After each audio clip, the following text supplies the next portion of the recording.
perkenalkan saya Koma Ambar Gayatri yang masih menjadi mahasiswa di Universitas Udayana jurusan Manajemen angkatan tahun 2024. Oke, di video kedua ini kalau kita kemarin sudah membahas mengenai filosofi, pengembangan materi dan hubungannya terhadap penelitian, hari ini kita akan mengupas tuntas. Kita akan mengulik untuk menemukan sebuah latar belakang, peta konsep, dan juga variabel penelitian dari sebuah penelitian yang kemarin sudah dibawakan oleh rekan saya dari kelompok 7 yang berjudul hubungan intensitas membaca buku terhadap pemahaman materi pada mahasiswa dengan studi kasus pengaruh workload sebagai mediasi dan kejenuhan sebagai moderasi.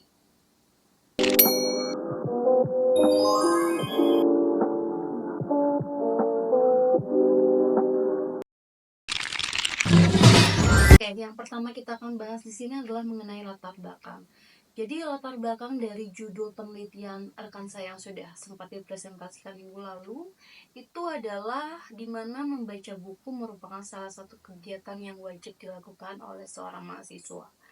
Untuk membantu mahasiswa lebih cepat memahami materi, intensitas waktu membaca mahasiswa ternyata menjadi salah satu faktor penentu dalam proses pemahaman materi, di mana semakin banyak membaca, mahasiswa akan semakin paham. Menurut Huda dan Irsa tahun 2022, pemahaman materi itu adalah sebuah kemampuan untuk menggunakan pengetahuan yang telah diajarkan sesuai dengan konteks dan maksud penggunaannya. Tetapi, jika mahasiswa terlalu sering membaca, akan timbul perasaan kejenuhan dengan kegiatan yang terus dilakukan atau terjadi secara berulang-ulang.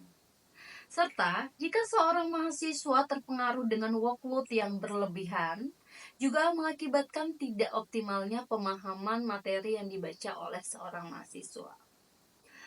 Oke, sebelum kita ke peta konsep, kita flashback ke belakang dulu ya mengenai judulnya, karena ada menyebutkan masalah mediasi dan moderasi. Ada baiknya sebelum kita uraikan ke peta konsep, biar kita tidak tersesat di peta konsep yang kita bikin sendiri, kita mau menjelaskan dulu apa itu mediasi dan moderasi. Jadi mediasi itu adalah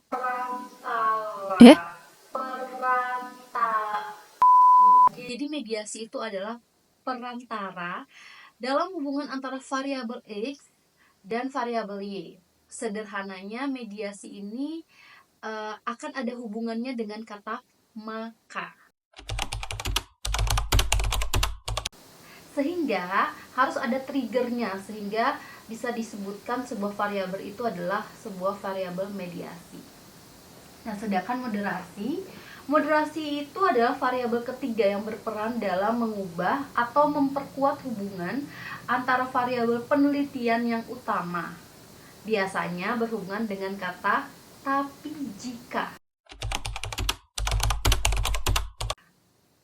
Kalau sudah paham dan sudah tahu apa perbedaan dari mediasi dan moderasi, yuk coba kita kulik peta konsep dari penelitian ini.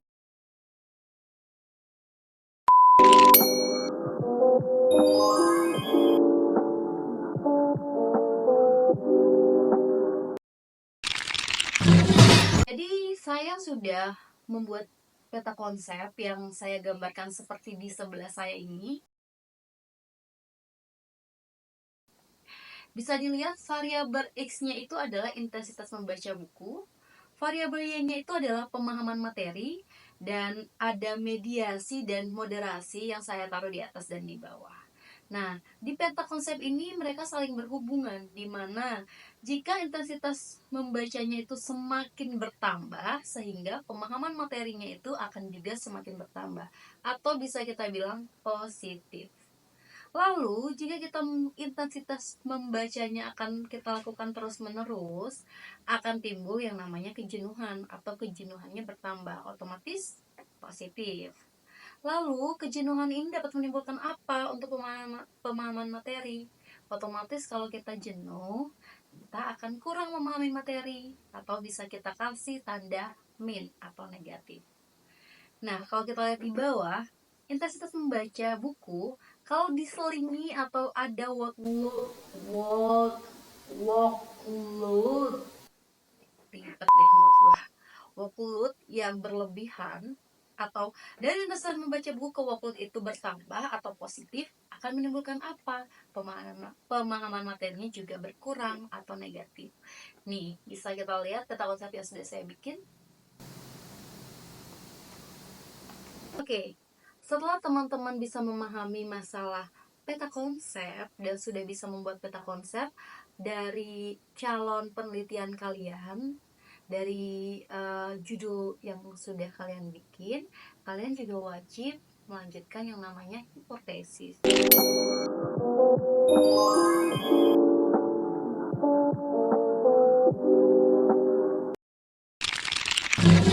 Hipotesis itu apa sih?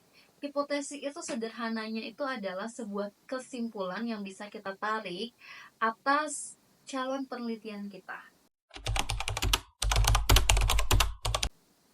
Hipotesis itu terbagi menjadi dua. Ada hipotesis 0 atau hipotesis 1. Hipotesis 0 itu apa sih? Apakah hipotesisnya ada angka nolnya? No.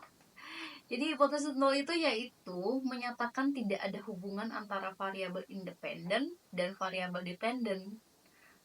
Jadi itu pernyataannya yang menurut hipotesis kosong itu nggak ada hubungannya antara variabel-variabel yang kita bikin di calon judul kita. Apa itu hipotesis 1? Jadi hipotesis satu itu menyatakan adanya, jadi hipotesis 1 itu menyatakan adanya hubungan di antara variabel independen dengan variabel dependen yang diteliti.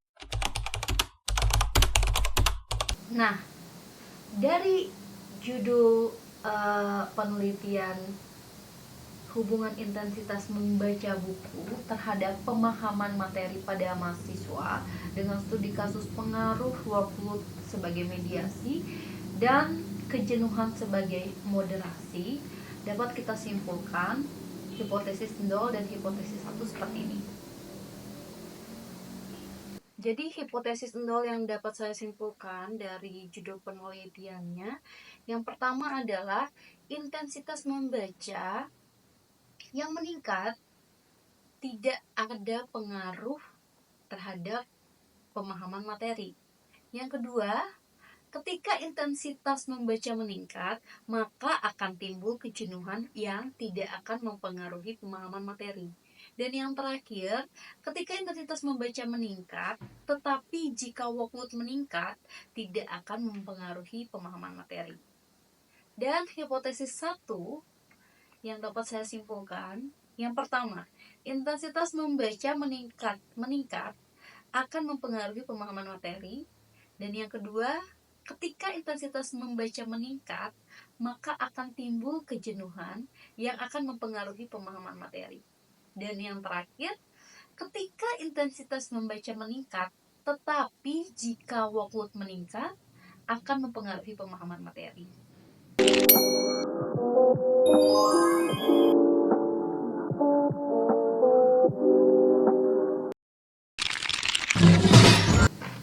Poin ketiga, identifikasi variabel.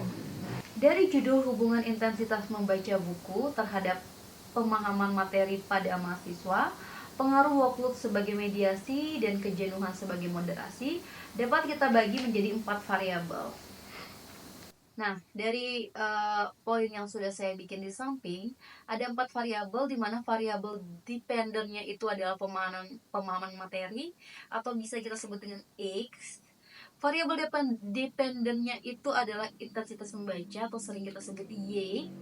Dan variabel mediasi ada workload, dan moderasinya ada kejenuhan.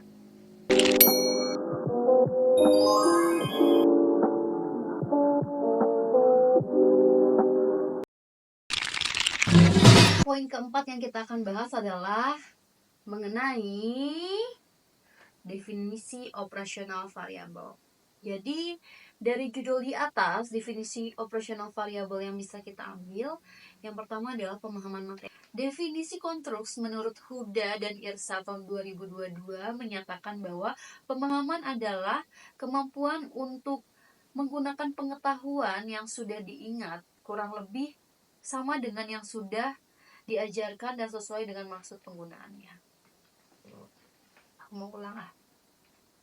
Jadi definisi konstruks menurut Huda dan Irsa tahun 2002 menyatakan bahwa pemahaman adalah kemampuan untuk menggunakan pengetahuan yang sudah diingat kurang lebih sama dengan yang sudah diajarkan dan sesuai dengan maksud penggunaannya. Jadi dimensi yang dapat diambil itu ada 3. Yang pertama kognitif, afektif, dan psikomotor. Kognitif, afektif, dan psikomotor. Faktor dari dimensi kognitif, yang pertama mengingat materi, yang kedua memahami materi, dan indikator dimensi pada afektif yaitu sikap positif terhadap pembelajaran dan motivasi belajar. Dan yang ketiga indikator psikomotor yaitu keterampilan yang praktis. Yang kedua dari intensitas membaca buku atau variabel Y, definisi konstruksinya itu intensitas membaca buku merujuk pada tingkat frekuensi dan durasi yang dihabiskan oleh seorang individu untuk membaca buku, baik itu terkait dengan pendidikan atau pengetahuan umum. Dimensi yang bisa kita ambil dari variabel Y-nya adalah frekuensi, durasi membaca, dan jumlah bahan baca. Indikator dari intensitas membaca buku, ada indikator dari dimensi frekuensi. Yang pertama frekuensi harian, yang kedua frekuensi mingguan. Lalu ada indikator dimensi dari durasi belajar. Yang pertama waktu membaca sehari-hari. Dan yang ketiga ada indikator dari dimensi jumlah bahan bacaan. Yang pertama jumlah bahan bacaan dalam 1 bulan, berapa bahan bacaan yang Anda baca dalam 1 bulan. Yang kedua jenis buku yang paling sering dibaca. Dan dari variabel ketiga ada workload. Definisi konstruk dari workload adalah sebuah proses atau kegiatan yang terlalu banyak dan dapat menyebabkan ketegangan dalam diri seseorang. Itu merupakan definisi dari Sunyoto tahun 2017. Untuk Gen Z kayaknya sering banget merasakan workload deh. Saya juga sering sih sebenarnya. Jadi indikator yang bisa kita ambil dari variabel workload ini adalah indikator dari dimensi beban fisik. Ada 3 yaitu frekuensi aktivitas fisik, intensitas aktivitas fisik, dan yang terakhir adalah durasi aktivitas fisik. Indikator dari dimensi bahan mental yaitu kompleksitas tugas dan tingkat stres mental. Wow. Dan yang terakhir indikator dari dimensi tuntutan waktu ada 2 yaitu tingkat tekanan waktu dan yang ketiga durasi waktu yang dibutuhkan untuk menyelesaikan tugas. Selanjutnya ini adalah variabel terakhir yaitu kejenuhan, di mana definisi konstruksinya menurut Syafitri dan kawan-kawan tahun 2022 menyatakan bahwa kejenuhan adalah sensasi kebosanan yang disebabkan oleh sesuatu yang terus-menerus kita lakukan secara berulang kali. Dimensi yang dapat kita ambil dari kejenuhan itu ada 3, yaitu kelelahan fisik, kelelahan mental, dan motonitas aktivitas. Dari kejenuhan itu ada indikator dimensi kelelahan mental.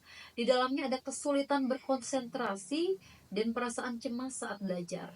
Dan yang kedua, indikator dimensi kelelahan fisik, di mana ada rasa lelah setelah aktivitas fisik dan kesulitan dalam melakukan aktivitas fisik sehari-hari.